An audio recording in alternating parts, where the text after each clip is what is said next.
Shavuot Tov a todos, continuando aqui com o nosso Diketsur Haruch, a gente segue agora com as halachot diversas ligadas a Pesach. Hoje a gente vai tratar de Kitniot.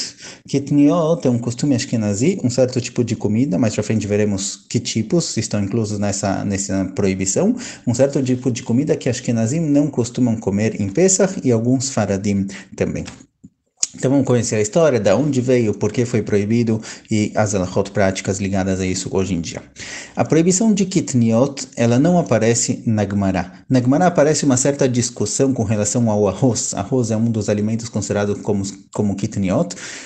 Aparece uma discussão se o arroz ele fermenta igual grãos como trigo, por exemplo, ou não. Essa é uma discussão antiga que aparece já na Gemara, entre os Tanaim. Foi definido na Halachá que o arroz não fermenta. O arroz não é considerado um dos 5 grãos. De acordo com a opinião que o arroz fermenta, é permitido fazer uma matzá de arroz, por exemplo. Mas a halachá básica para todo mundo, aqui não tem discussão, é de que o arroz não fermenta, essa é a halachá. Porém, posteriormente, na época dos Rishonim são os primeiros comentaristas da Gemara, são aqueles Ramim, os sábios judeus que viveram entre o ano 1000 e 1500, mais ou menos, se a gente dividir dessa forma. Existia um decreto entre os Ashkenazim, principalmente entre os Rishonim Ashkenazim, de não comer kitniot. E o motivo disso foram dados alguns motivos, 3 principais motivos aparecem na Halachá com relação a isso. O primeiro motivo, já que kitniot são tipos de alimentos que costumam se cozinhar eles, como por exemplo o arroz ou milho, também muitas vezes costuma se cozinhar esses alimentos, eles foram proibidos pela suspeita de que se a pessoa cozinha eles, ele pode acabar também cozinhando os 5 grãos, como trigo, cevada e etc. Grãos que se cozidos viram hametz, então proibiram muitos alimentos que se costumava comer eles cozidos, da mesma forma que é proibido cozinhar trigo e qualquer outro alimento que vira hametz, os 5 grãos, assim também foram proibidos outros alimentos. Outro motivo que foi trazido para essa proibição é que foram proibidos alimentos que se costuma fazer deles farinha.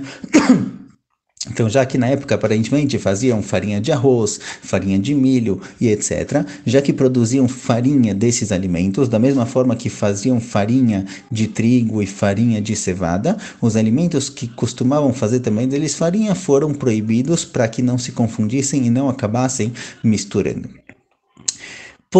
Outra explicação trazida depois é pela aparência, pela proximidade e pelo fato de que esses tipos de grãos, muitas vezes eles são colhidos e guardados juntos. Ou seja, muitas vezes o mesmo lugar produz trigo, o mesmo lugar produz cevada, o mesmo lugar produz arroz. Eles usam o mesmo armazém para guardar, às vezes vão mudando os anos, de acordo com o ano, vão plantando algo diferente para dar tempo da terra recuperar as forças para melhorar a produção. Então, às vezes tem um campo no qual plantavam trigo, e aí um ano plantam arroz, ou plantam milho, ou plantam algum outro tipo de kitniot para deixar o campo descansar da produção do trigo, para que o trigo volte a crescer e se formar de forma forte. Por isso, muitas vezes, acabava que no lugar onde guardavam trigo, guardavam também o arroz. E às vezes, quando você comprava arroz, no ano que plantaram arroz, quando você vai comprar lá os grãos de arroz, muitas vezes tinha também alguns trigos misturados, alguns grãos de trigo. Então, se você fosse cozinhar esse arroz, muitas vezes ia acontecer,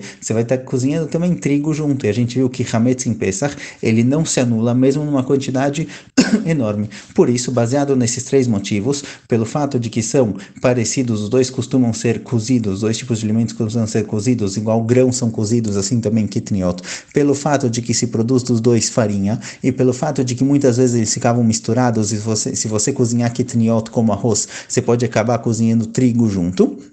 Então, esses alimentos foram proibidos dentro da comunidade ashkenazi, a comunidade que vive principalmente na região da Europa. Entre os Faradim, essa proibição não chegou, essa proibição ficou somente entre os Ashkenazim, entre os Faradim isso não apareceu, a ponto de que Rav Yosef Karo, aquele que escreveu o Shulchan Aruch e o Beit Yosef, ele fala, Shein mi shechoshesh, não tem que ninguém que suspeita dessa proibição, ledvarim alalo zulatei Ashkenazim, só os Ashkenazim costumavam realmente tomar cuidado com essa questão, entre os Faradim não tinha esse cuidado. Essa é, a priori, o decreto, não é exatamente um decreto, decretos podem ser feitos só na época da Gemara, posteriormente não se fazem decretos, mas esse é um costume ashkenazi de não comer kitniot, é um costume principalmente ashkenazi e não sfaradi.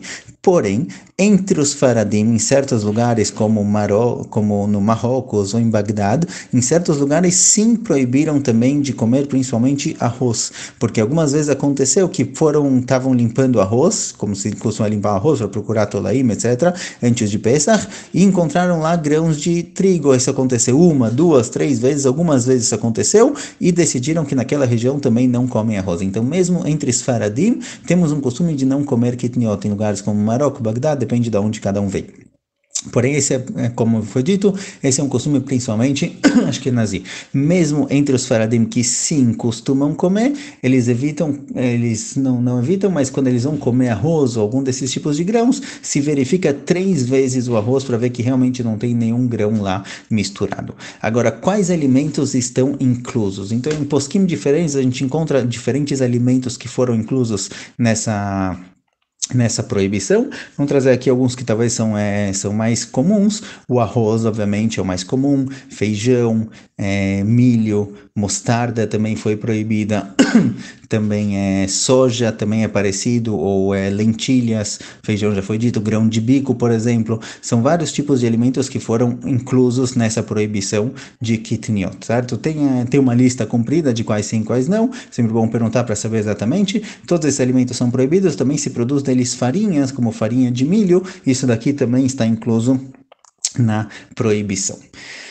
Tem alguns alimentos que existe mahloket, existe discussão se está incluso na proibição ou não, como amendoim, tem posquim que falam que tem posquim que falam que não. Em Yerushalayim não se costumava comer, em Lita sim se costumava comer, quer dizer, cada lugar tem um costume diferente, cada um tem que verificar de onde ele veio, exatamente qual é o costume da família dele. Com relação a quinoa, também existe essa discussão, porque ele não é exatamente igual ao grão, ele não tem casca, então tem uma certa discussão, tem quem diga que ele não está incluso na proibição, então realmente temos aqui na aparência ele é parecido, mas ele tem certas diferenças. Então, essa é uma questão também que é lidada bastante. Com relação a quinoa, com relação a amendoim, são alimentos que cada família tem o seu costume diferente. Embora tenhamos dito que alimentos dos quais se costuma produzir farinha foram inclusos na proibição, mas mesmo que hoje em dia a gente costuma fazer também farinha de fécula de batata, ou seja, você pega a batata e produz kitniot, não tem proibição, não tem problema nenhum comer batata nos dias de Pesach, mesmo que se produz disso farinha, e não tem problema também usar farinha de batata. Primeiro motivo, porque senão os ashkenazim não iam ter nada para comer, certo? Ia ficar complicado, mas o motivo real é porque na época que foi proibido isso, não se produzia da batata farinha, por isso ela não foi inclusa na proibição, então mesmo hoje em dia não tem problema comer nem batata, nem farinha de batata.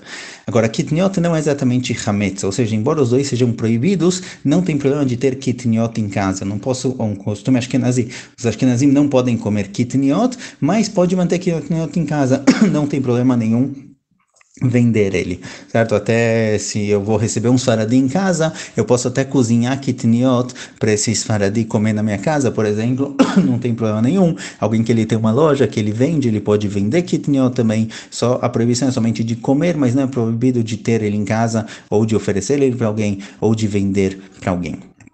Com relação a óleos feitos de kitniot, também aqui temos uma discussão, porque não são os kitniot em si, não é o próprio óleo de soja, por exemplo, você não tem a soja em si, você tem o óleo produzido da soja, já é algo completamente diferente, não é a própria soja. Aqui também temos costumes, tem aqueles que proíbem, tem aqueles que permitem, na grande maioria se costuma proibir os óleos feitos de kitniot também, por isso se usa justamente óleos feitos de outros tipos de produtos, e não de kitniot. Com relação a doentes e crianças, caso necessário, alguém que ele está doente, mesmo que ele seja, se ele for um rolê ou sacanagem, se alguém está doente em perigo de vida, então ele pode comer qualquer coisa, não tem problema nenhum. Mas mesmo alguém que está doente, está passando mal, a única coisa que ele tem que comer é kitniot. Aqui tem muitos posquim que falam que dá para ler aquele, dá para liberar e comer kitniot. Assim também crianças pequenas, crianças de 2, 3 anos, às vezes que eles não comem nada, não aceitam comer nada, a única coisa que eles comem é arroz, por exemplo. Então nesses casos também tem posquim que mequilim, realmente tem que verificar cada situação em situação. Com relação a Ashkenazim e Sfaradim que casaram um com o outro, o costume é que a esposa vai de acordo com o costume do marido. Então, se o marido é Sfaradi e a esposa é Ashkenazia, a partir do momento em que eles casaram, ela pode comer kitniot, sem problema nenhum, não precisa nem fazer a Tarat Nedarim. E se a esposa é Sfaradia, ela casou com Ashkenazia, ela segue o costume do marido e não come kitniot. Não dá para na mesa um comer e o outro não comer. A família ela tem que ser unificada, então geralmente se segue o costume do caminho. Isso é do marido. Isso é com relação a Kitniot, Bezrat Hashem. Em breve seguimos em frente para mais algumas alachot diversificadas de Pesach.